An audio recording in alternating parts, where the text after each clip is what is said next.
Here's the thing about going down the Bitcoin rabbit hole. When you start to study and study and study, you recognize that Bitcoin affects everything. It affects the way you look at economics. It affects the way you look at politics. It affects how you see the world. And then what happens is, as you start to read books that aren't necessarily Bitcoin books, what'll happen is you'll see how Bitcoin becomes part of that story, because you see everything through the lens of Bitcoin.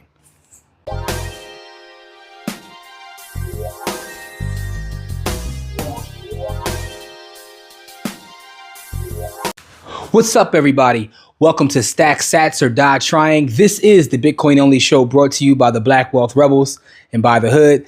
I'm your host as always. My name is Jimmy. And as I start off every show, I just want to say thank you to all the supporters. So I just want to send a shout out to everybody. I missed 1 week and I got a lot of messages like, yo, where's the Stack Sats episode? Last week, your boy was sick in the house with COVID.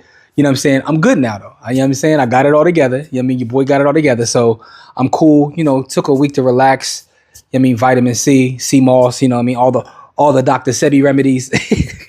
But I'm cool. I'm here. You know what I mean? In this episode, I want to talk about one Hetty Green, right? It's about Bitcoin, but I'm going to talk about it, talk about Hetty Green and what I learned about Bitcoin through reading about one Hetty Green.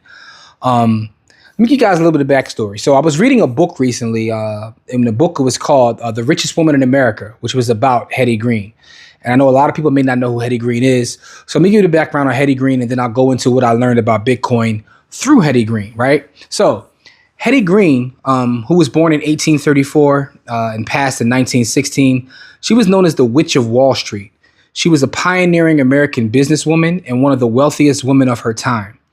She made her fortune through shrewd investments in real estate, railroads, and government bonds. And this was during an era when finance was just dominated by men.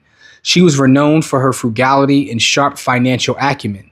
She amassed an estimated fortune of over $100 million in the Gilded Age, which is equivalent to billions of dollars today, right?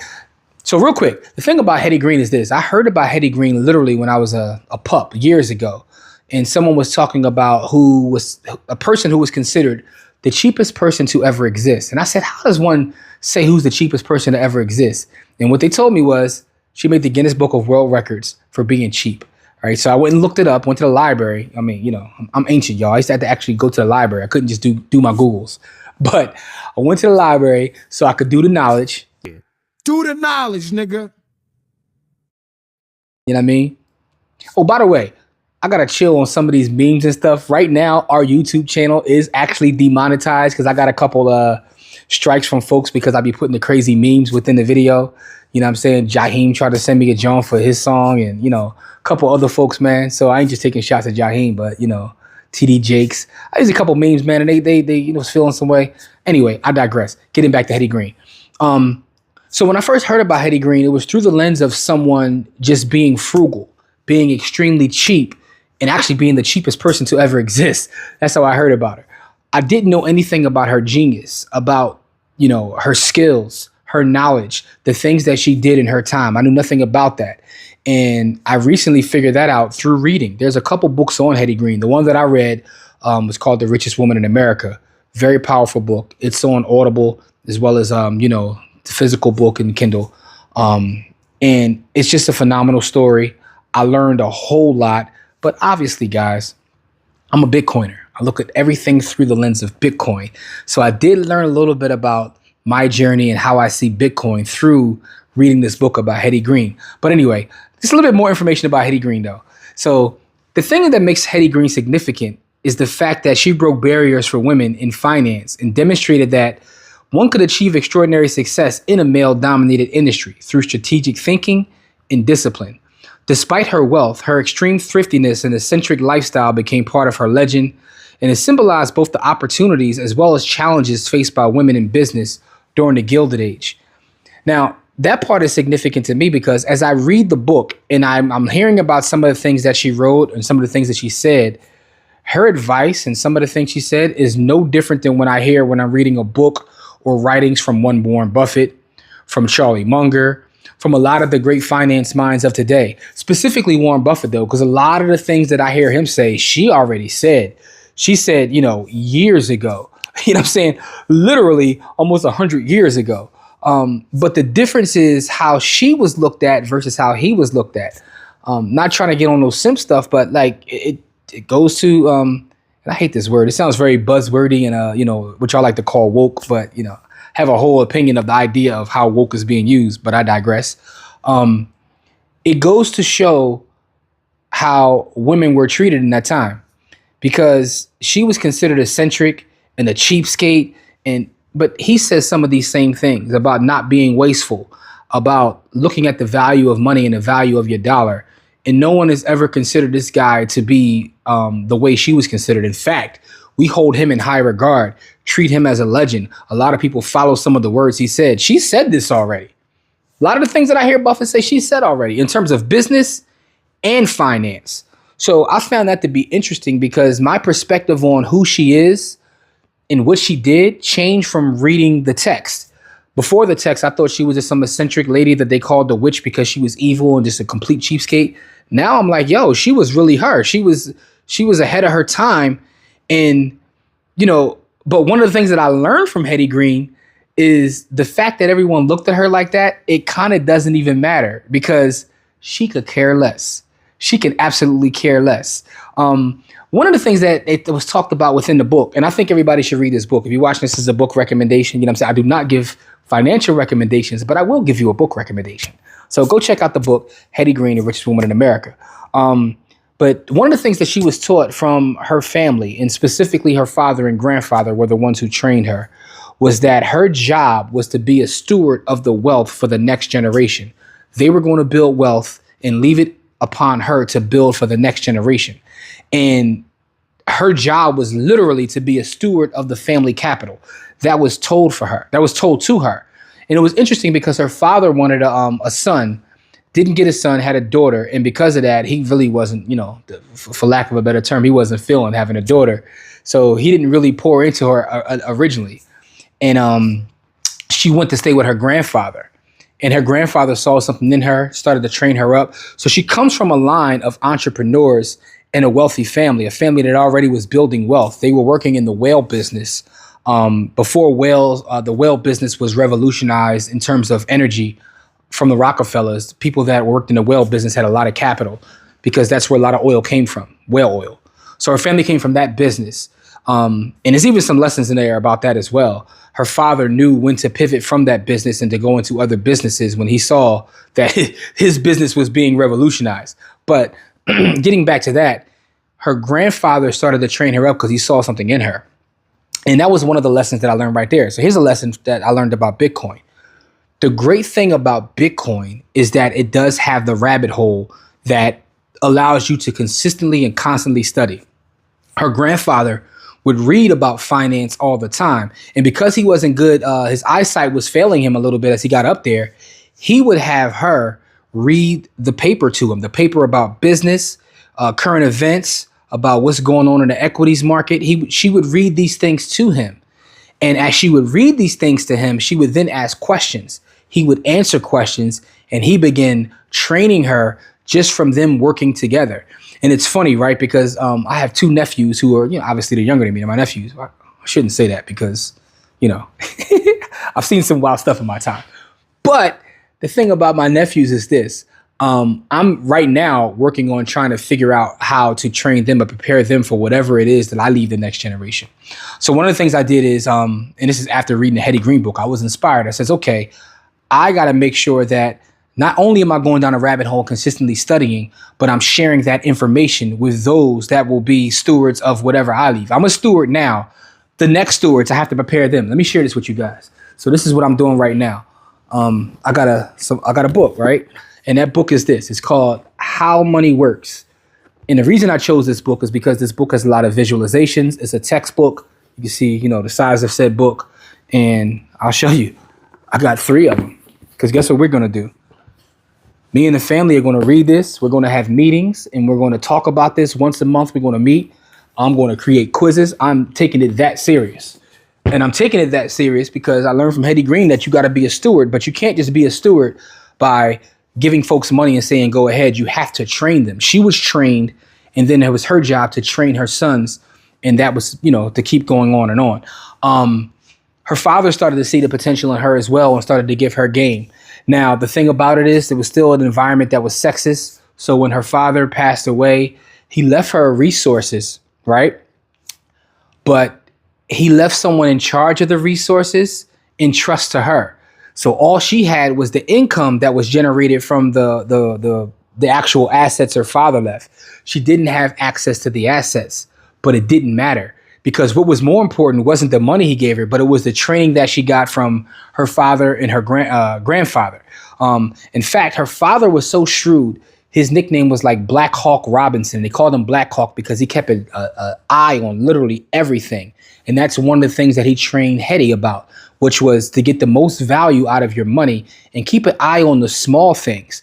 People tend to only worry about the big numbers as it pertains to their investment, but the small things are what adds up. What did I learn from that about Bitcoin? Everybody is so focused on one Bitcoin. They're not thinking about Satoshis. I take stacking sats very serious, right? Obviously, everyone's goal is to get to a full Bitcoin. Once you get to a full Bitcoin, it's then to accumulate another Bitcoin, right? But the fact is, those are made up of Satoshis. So if I keep an eye on my Satoshis and I focus on stacking my sats, getting the full coins will take care of themselves. You know what I mean? I want to be a Black Hawk as it pertains to stacking the sats. So something else I learned from Hetty is to look. It's okay to look at the big picture, but sometimes you got to focus on those small things, and then those things add up to taking care of the big stuff. Her strategy overall, right? Everyone knows that I come from the real estate profession, and I've come to the conclusion that real estate isn't the greatest investment, but it's a great business. So what do? I use the real estate business to generate money to buy sats. Everything goes into sats, right?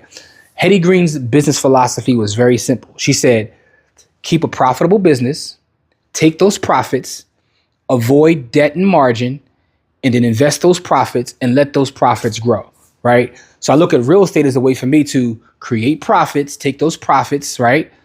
Put it into my various buckets, let it grow, put it into Bitcoin. I save in Bitcoin, and then worry about those sats and avoid debt. I don't take on a lot of debt to accumulate things, because I'm working in a whole different stratosphere in terms of not just looking to acquire as much debt as possible, but I'm actually acquiring an asset, which is Bitcoin, which is my savings, right? Profitable business, take the profits from those business and put it into something that's going to grow. Have a profitable business, right? And this could be your job, right? If you have a job that pays you enough that you could take a portion of it and just put it to the side. It's the same lesson that comes from the richest man in Babylon. Hetty was on this a long time ago. Hetty says, get a profitable business, some way to make profit, and just invest those and let it go. But the biggest thing from Hetty Green is she didn't care what anyone thought about her. When they called her eccentric, when they called her those things, she didn't care, because to her, she was so focused on the mission and so focused on being a steward that how society moved and how they looked at her didn't matter. This is a woman who was worth $100 million, right? $100 million in the early 1900s. In the early 20th century, she was worth $100 million, and she lived in a little apartment. And they would ask her questions like, why don't you have a big estate like some of the folks who had resources in the Gilded Age? And her response was, for what? Like, who am I trying to prove something to? Like, these folks are trying to prove something because they don't feel good about themselves. I feel good about myself. I don't need those things. And that's powerful. It's powerful because she had more money than most, but it didn't matter. She was so focused on being a steward and so focused on having a profitable business and investing those profits and then teaching the next generation that she didn't have time to be showing off like that. She didn't need her ego stroked. She was focused on the mission and stayed with that. It's powerful to me, right? I don't care about things. You know what I mean? That's the one thing going down this Bitcoin rabbit hole teaches you, is that when you really pull back the layer, a lot of the trinkets and things, the brand new cars and all the craziness don't matter, because they really don't bring you joy. What brings you joy is freedom of time, that time freedom, right? And how do you get time freedom? You get time freedom by fixing your money. When you fix your money, so many other things in life will fall into place. Right now, I have better health. My quality of life is just significantly better than it's been ever since going down the Bitcoin rabbit hole and living on the Bitcoin standard. I fixed my money and everything else is falling into place, right? I'm still a work in progress. I'm still working on myself. But the thing is, now that I'm hyper focused on stacking sats and just doing things that make me happy, spending my time doing things that make me happy instead of what I believe, people want from me or want to see from me, life is just amazing. And in reading this book about Hetty Green, I realized that she was already on this. Like, she was so far ahead of her time that it was just a phenomenal read, very inspiring. So it's a couple things that I'll say I learned about Bitcoin via Hetty Green, right? Focus on the sats, right? Focus on the small thing and it'll grow into be the big thing. Focus on being a steward and not just telling the next generation, but training the next generation how to be a steward of whatever value that you have, right? You fix your money and everything fixes itself. When you fix your money, you don't have to worry about what moves other people, right? And when you're focused on the mission, it doesn't matter what other people think about you. My father told me something when I was a kid. It never really clicked to me until recently. My father used to always tell me, listen, man, people's opinion of you is none of your business. I used to be like, what the hell is he talking about? But I get it now, right? Because people are going to talk about you regardless. One of the things about being a Bitcoiner and being so pro Bitcoin and consistently talking about Bitcoin, and I'm walking around with books about Bitcoin, is people start to think that you may be a little bit eccentric or crazy. Like, yo, you all into this magic internet money. You know what I'm saying? Like, look, ain't my fault. Y'all got the broken money, man. You know what I'm saying? I'm just out here stacking sats. What you want me to do? I'm sorry. You know what I mean? Like, what you want me to do? I'm sorry.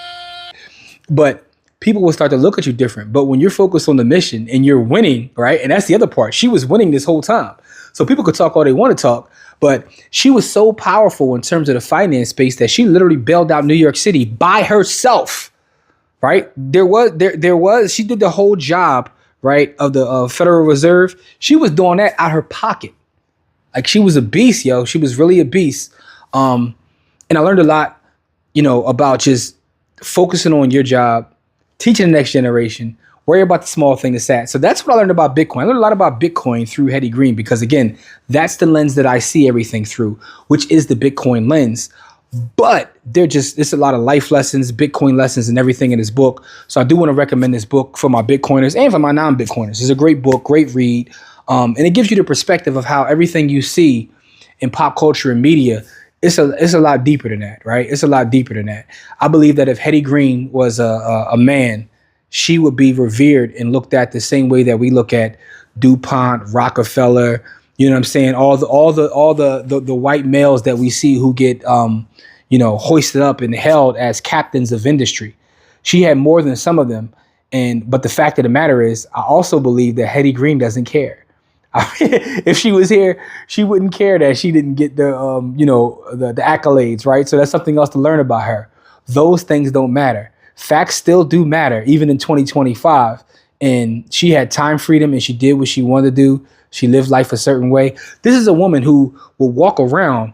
She would literally get on public transportation with millions of dollars of securities, like literally stock certificates in her briefcase. And she was like, why not? Like, you know what I'm saying? She was in her own world. It was her world. The rest of the folks were living in it. But an excellent book nonetheless. Makes me want to go and stack some more sats, right? Because when you have like the understanding from studying, and she did a lot of studying, she would literally get up every day. She had I don't want to give the whole book away, but she had a desk in a bank and she was their number one customer. So they would literally let her work out of the bank. And she would go there and just study and study and study. And she had a son who got into politics and she didn't want her son to worry about money. So she bought him a whole railroad. Take this railroad, there goes some chicken come up from this railroad so you can go do what you want to do in politics. But, she was just a phenomenal figure in the world of finance. And the book is excellent, you know what I'm saying? So, shout out to the author of the book. And I recommend it for everybody. Get it on Audible too. The Audible version is also dope. With that being said, though, give me some feedback, right? If you're in the village, I know you're watching this early, right? Because the village gets access to Stack Sats or Die Trying before everybody else. If you're not in the village, you're probably watching this on Friday or Saturday. I know if you're in Philly, you're probably at the parade. You know what I'm saying? Shout out to the Eagles for being Super Bowl champions. It is what it is. Like, comment, subscribe, do all the YouTube and stuff. Hopefully YouTube get my monetization back when they realize that I'm not jacking nobody's content. I'm just making memes within my video. I'm going to chill a little bit because I know YouTube is watching me. You know what I'm saying? I got the folks watching me, But listen, I come from the school of Hetty Green, man. Y'all can take it away because I got other streams. I ain't worried about that. We gonna get to it anyway. You know why? Because we gonna stack these sats, man. I appreciate y'all. I love y'all. Thanks for all the kind words, people reaching out when I, told y'all I wasn't feeling well. That's definitely appreciated. Go to blackwealthrebels.com. Make sure you join our village. Wealthy Wednesdays, you know what I'm saying? Freedom Fridays, Sunday class. We also got a new show in the village, which is called Blurred Vision, where we go talk about a bunch of nerdy stuff, man, like stuff that we like in terms of TV, books, movies, all that kind of stuff. So, shout out to everybody who's, getting down with Blurred Vision as well. Go to blackwealthrebels.com to see everything we got going on. That is blackwealthrebels.com. Also, March 8th in Philly, we're having an event. You know what I'm saying? We're having a cash mob at the Breakfast Boutique right off of Kelly Drive. For more information, hit me up. We're going to be in person. We're going to do what we're calling a pod class. We're going to get together and talk about, some wealth topics. Obviously, I'm going to bring up Bitcoin, because how can I have any conversation without bringing up Bitcoin? You know what I'm saying?